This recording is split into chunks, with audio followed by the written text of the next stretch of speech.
Yesterday, December 7th, 1941, a date which will live in infamy.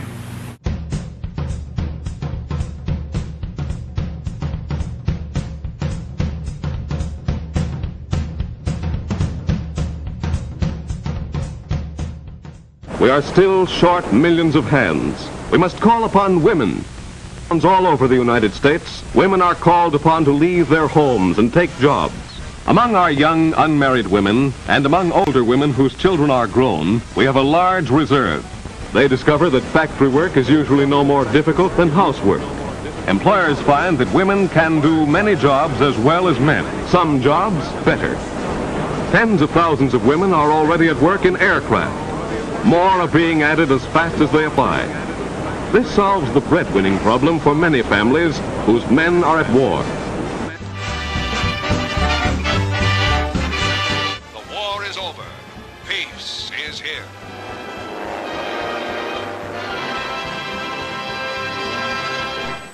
Each returning serviceman will get his job back when this war is won. And you women and girls will go home, back to being housewives and mothers again, as you promised to do when you came to work for us.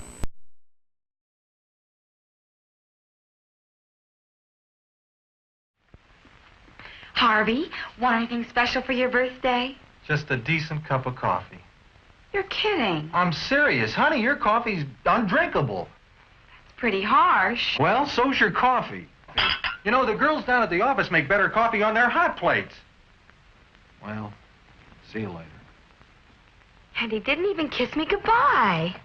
You know, if I could just make a decent cup of coffee, I could relax. So, relax. Why don't you try Instant Folgers? Tastes good as fresh perked. Good as fresh perked? I'll surprise Harvey for his birthday tonight. Hey, great coffee. It's Instant Folgers. Doesn't it taste good as fresh perked? Better. Better than those girls make at the office? Honey, their coffee can't hold a candle to yours. Instant Folgers taste good as fresh perked. Try it.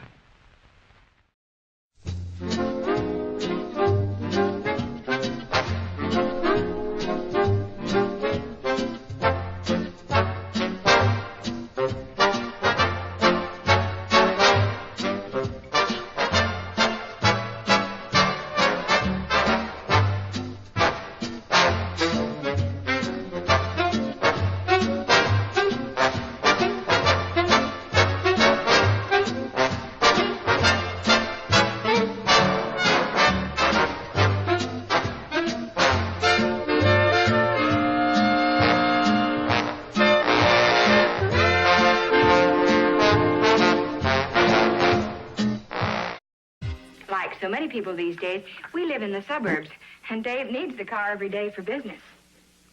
When he was gone, I was practically a prisoner in my own home. I couldn't get out to see my friends, couldn't take part in PTA activities. I couldn't even shop when I wanted to.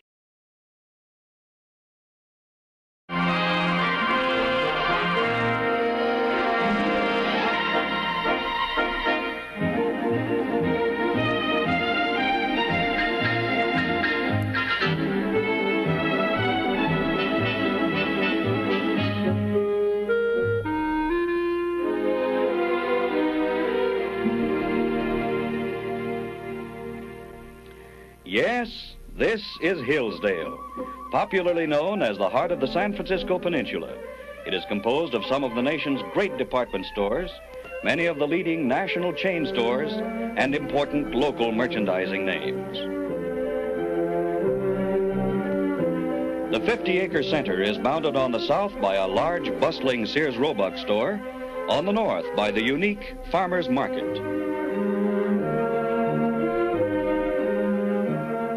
The Central Mall is flanked by a well-balanced selection of retail stores in every field and price bracket, which provides all customers with the most complete comparative shopping in the entire area.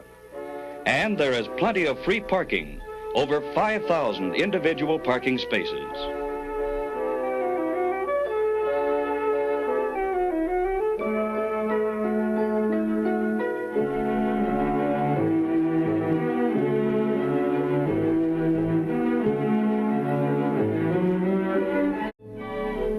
And now let's see just how shopping can be fun, real fun, at this modern and convenient shopping center.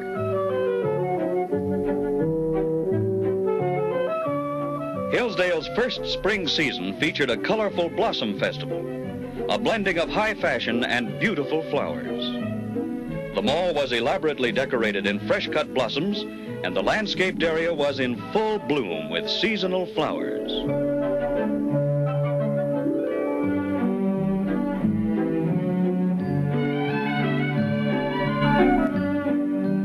The exciting Easter season featured many special activities that were planned to entertain the youngsters and to give Mother a little more freedom for her shopping.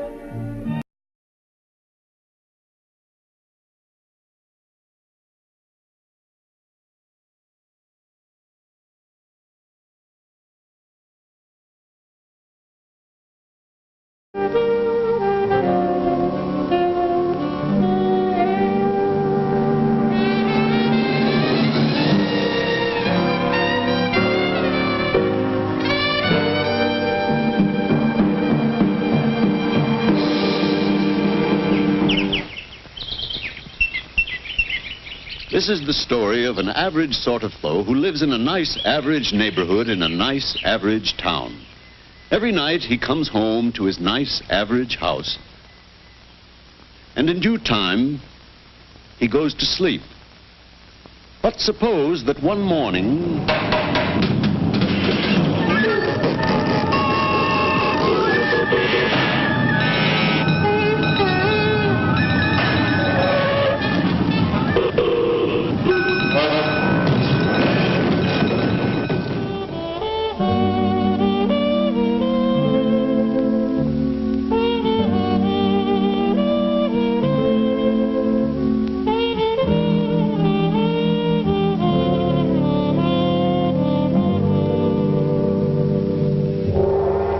possible for a neighborhood overnight to become a slum? Well, perhaps not quite.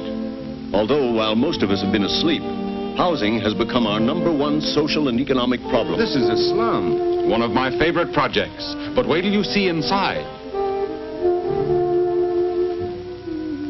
6 people sleep in this one room. 8 in here. 7 in here. Cooking facilities. Plumbing. 32 children in the house. Do you remember how this looked 40 years ago when it was a new development called Paradise Gardens?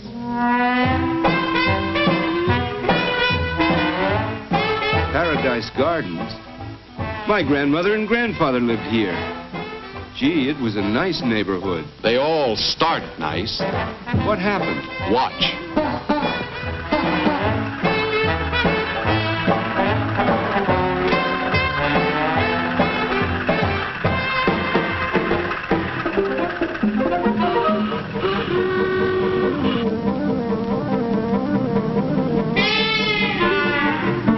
By now, the street wasn't wide enough for the traffic load, so...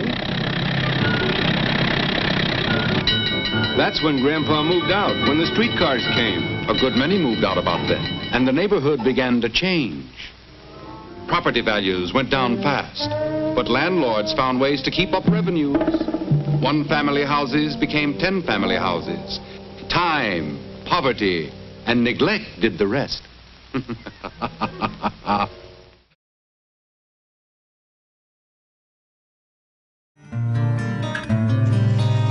In 1949, President Truman signed the National Housing Act, creating a federal program called Urban Renewal. Now, what's involved in making your city a better place? Well, things like housing, industrial development, better streets and highways with special emphasis on parking and traffic conditions, of course, better schools and playgrounds and parks, a host of public facilities and services. Vast, unprecedented federal housing program gave cities the power of eminent domain. Substantial areas of the city were taken from the owner. The goal was to replace chaotic old neighborhoods with planned communities.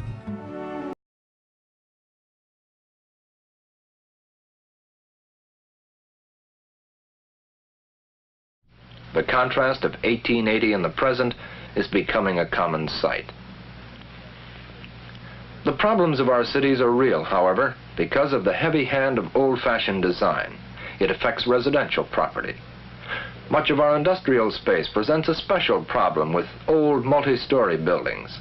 The elaborate pigeon roost we see here suggests that obsolescence stalks our apartment properties.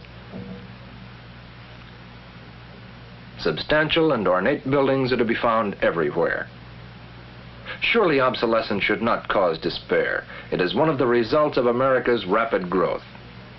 It is the basic challenge to cities, however, and a twofold problem: architectural obsolescence and narrow lot pattern. The truly dynamic American cities are those that are coming to grips with the problem of outmoded structures. Increasingly, we are seeing large-scale demolition as the first step in building modern cities. The need of the hour is to acquire pottage by merging narrow lots for a new start. Ladies and gentlemen, we need a citizens' committee on housing with representatives from every neighborhood in town. All those in favor! It didn't happen overnight, but things began to get better.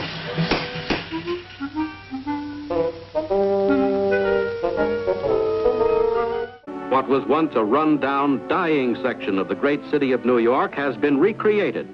Talk to people about urban renewal. Oh, what a great thing we're doing for the poor people. The slum means disease and crime. The new projects mean health and happiness. West 99th and 98th Streets were declared a slum in 1951, and everyone living there was told they'd have to leave. There are definitions of slums, you know, the income level of the families. But while these people were poor, that didn't mean that they had a bad life.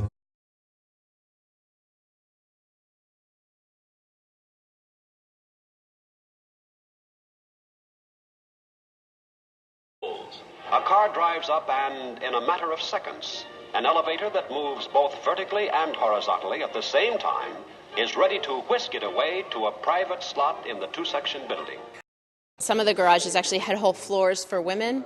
The idea being that women wouldn't feel safe in a garage, so that there's special amenities for them. It's only women on that floor. They can get their packages delivered to their cars. Even some offered babysitting while you're shopping, things like that, through the garage. A forward-looking city is conscious of the automobile and automobile traffic as key factors. It is responding by providing adequate, well-located parking facilities, often building skyward to create the urgently needed space. Space is a vital need, too, for new downtown stores. See the power of adequate commercial land. Here, a full block in downtown Salem, Oregon, is devoted to a new and attractive Meyer & Frank store. What centralizing strength can flow from such a constructive development? And there is even an attached garage for the automobile age. Getting needed space in our cities for modern structures is the only way to meet the competitive force of growing suburban strength.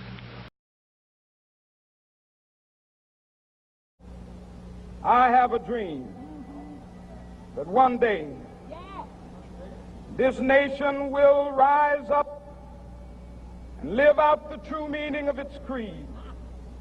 We hold these truths to be self-evident, that all men are created equal.